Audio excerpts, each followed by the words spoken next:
Hello, I am the cartoonist M. Rashid. This cartoon was inspired by a few uh, converging threads.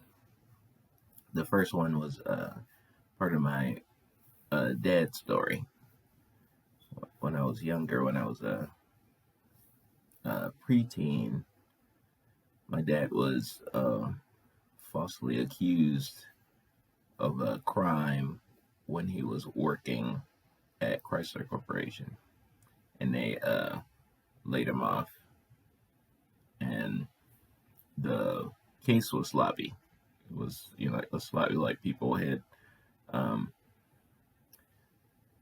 did some damage to the plant and then falsely blamed it on my dad, and then they got rid of dad without any investigation. It was sloppy and stupid.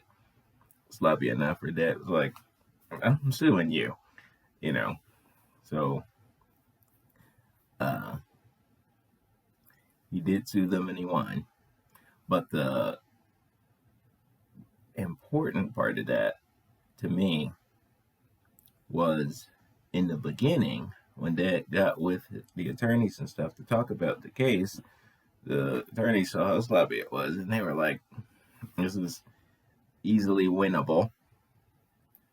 But if you walk it down and put this case as a precedent on the books, you probably won't get a lot of money from the suit.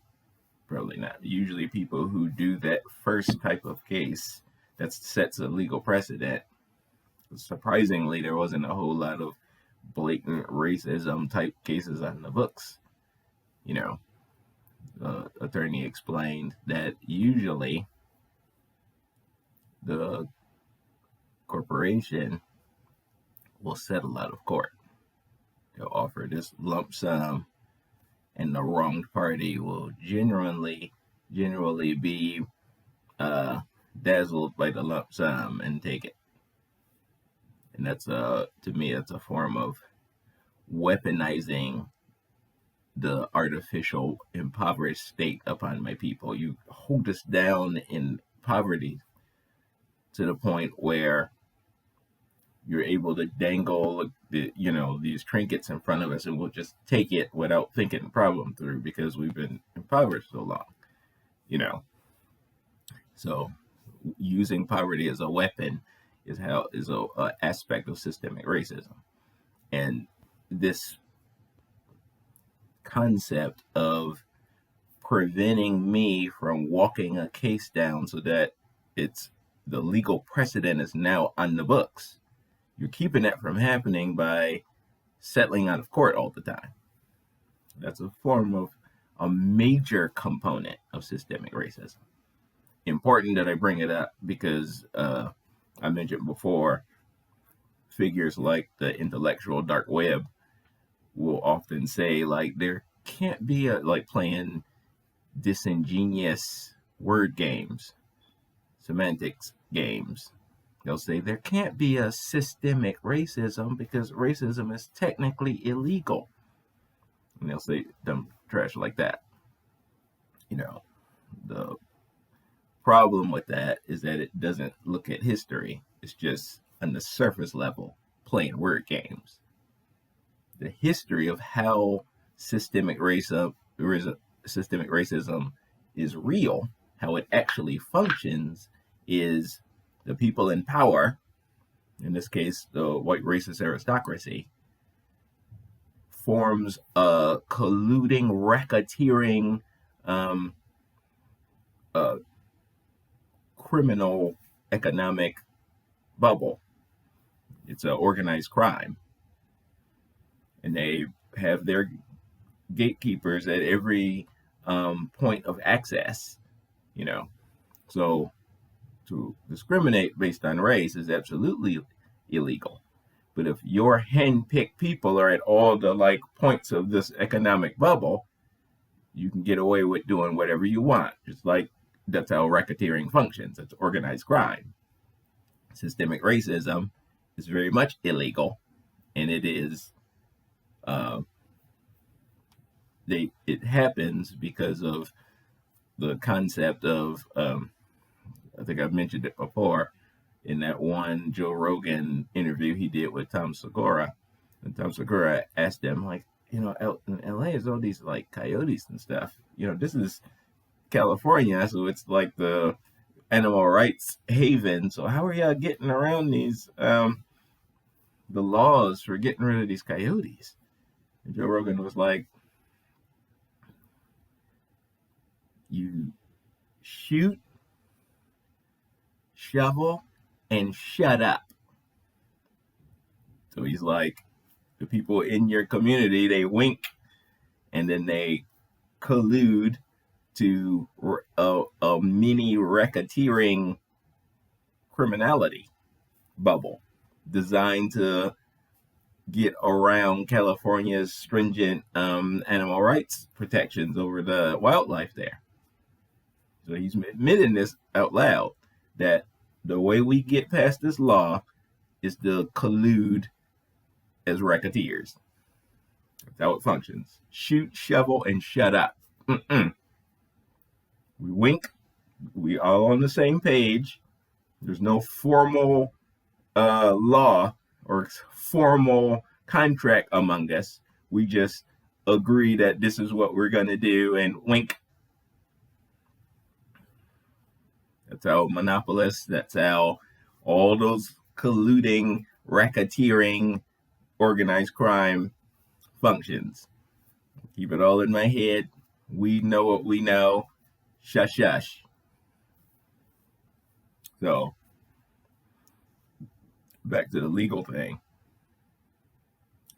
The attorney told my dad up front that if you walk this down, chances are you're not going to get a lot of money for this lawsuit. But it's the right thing to do to walk it down to get it on the books. And even though my family, we didn't have a lot of money or nothing at the time, my dad was of the mindset to, it's better to do the right thing.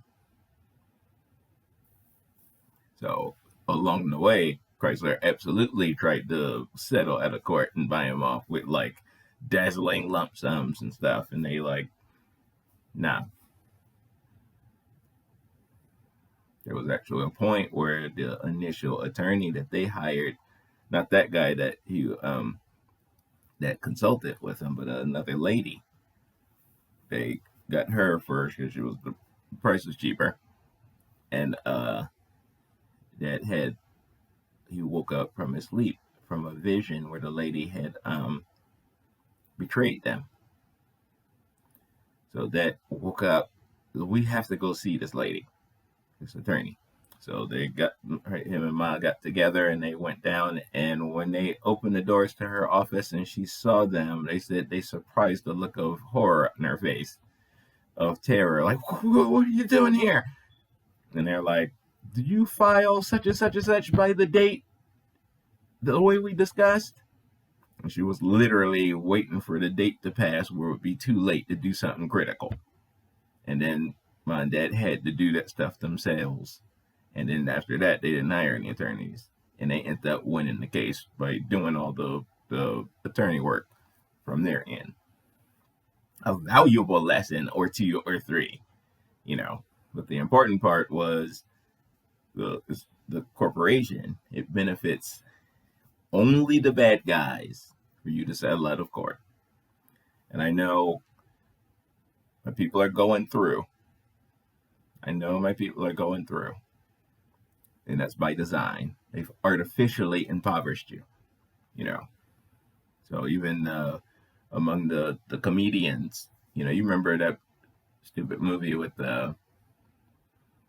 what's the name of that stupid movie? Yeah, where the millionaire, the billionaire is offering the one guy $1 million to sleep with his wife. In the 90s, the Def Jam comedians had a field day with that. They were like, the one comedian from Friday. My back and my neck. You remember that comedian? I forgot his name. AJ Johnson, something like that.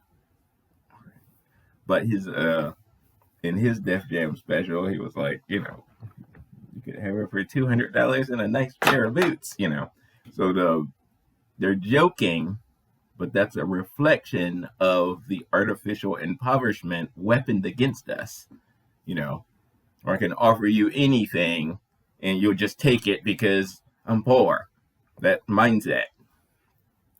So deliberately holding my people down so that when I wrong you, and in my arrogance, I can wrong you in full view of everybody, just a spotlight on me, with lights and glitter, and I'm just wronging you sloppily. I'm not even trying to hide it. So when you sue me, okay, yeah, I did it, but here, have $200 and a nice pair of boots and go away. And you're like, okay, I'll take it. That's poverty weaponized against me as an aspect of systemic racism. So my dad didn't fall for it. We, of course, would have loved the windfall of Chrysler millions or whatever, but there wasn't like that. We put that on the books to help people after us. So, as predicted by the original consultation, the people after us, after mom and dad, were able to use that what they put on the books to score millions for their discrimination lawsuits with no issue. It's very important. So, because it's important because if we hadn't been settling all the time, that the discrimination lawsuits would be legion on the books across the country wherever there's that discrimination happening. If we were able to walk that stuff down all the time, the effect of taking those settlements all the time is that without the legal precedent that gives clear guidance to the judge and the jury and without that clear line of precedents to guide the decisions, they could just say racism is whatever. Also very important. As a quick aside, look at the settlement machine that figures like Al Sharpton had going, where he was a functional ambulance chaser, where he had this whole thing that any high profile anything happened with race, he was on it and got his team to hurry up and get a settlement that they would be happy with. What's your number? Bam, here you go. Settlement is over. So on the surface, because there's money and because there's money being handed to a black person, it gives the illusion that that's something that's beneficial to the Black American community. In reality, this well-oiled settlement machine that's keeping those precedents off the legal books is a devastating systemic racism thing that does nothing for us as a group in the long term. Al Sharpton was not our friend in that way. So, I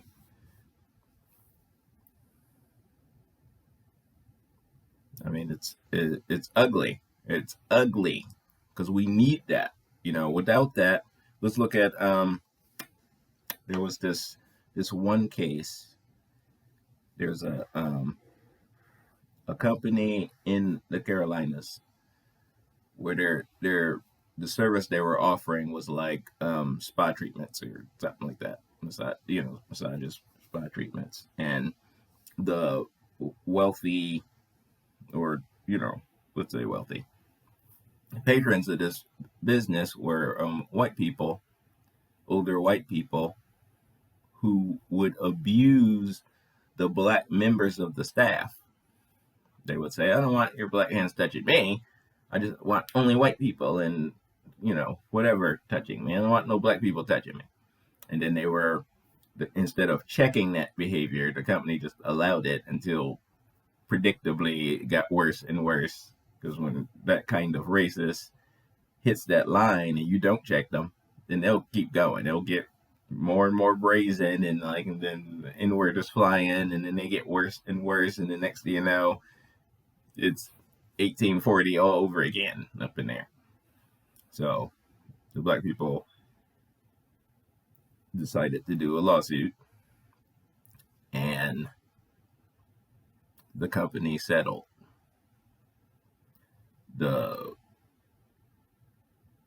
Predictably, they settled. The people took the payment, and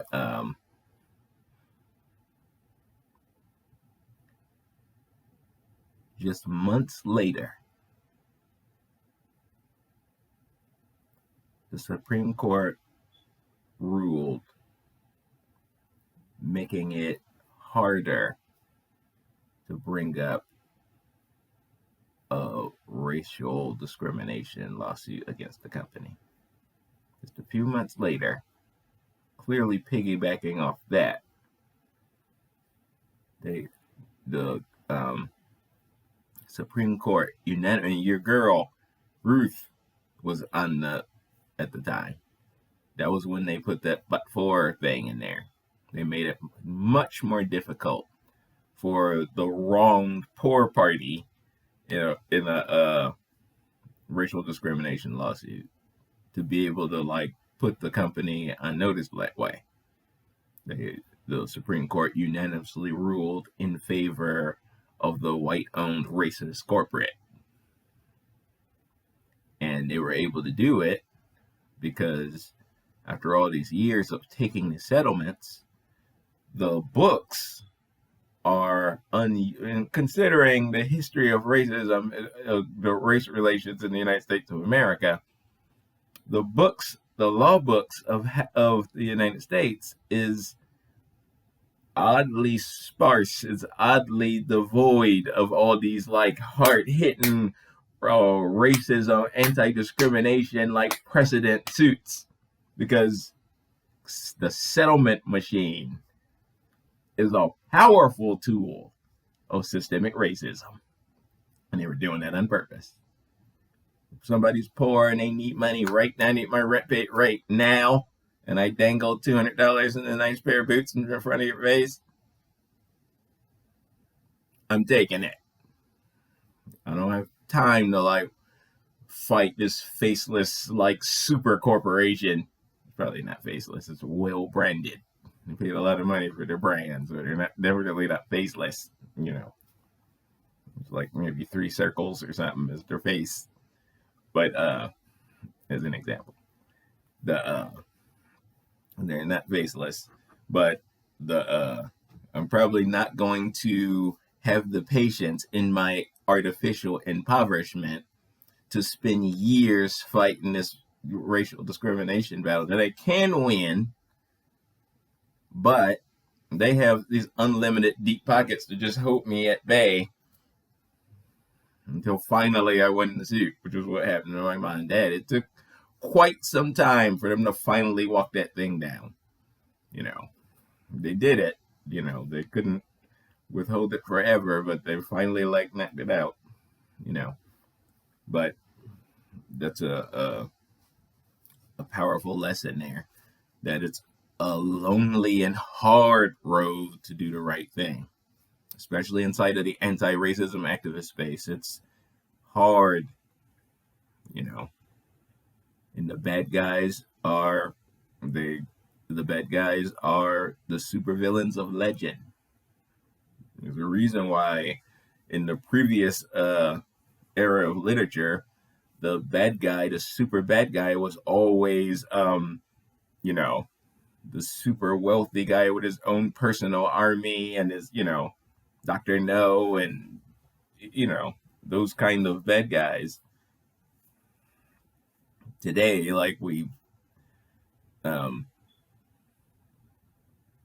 celebrate that figure because we're stupid, but that's the actual bad guy steal in the modern day that it's always been. That the robber baron figure, the Fu Manchu type character, that's always been the bad guy. He is the bad guy now. He just has unlimited money, and he's very clever. He didn't get to be Dr. No and be stupid. Very clever, and he thinks through his problems and like sees all the moves. So unless you're like, you know, trying to match that, he deliberately broke the education system so that only him and his heirs and his peers get to play in that, you know, keep that critical thinking, high level strategy and stuff to himself, and just train y'all to work as cogs in his service industries. So he's very clever. If you're gonna play that game and fight back that beast, you gotta be about it. You can't do it by yourself. He has all the damn money by design. So anyway, so that's where this piece came from. Peace.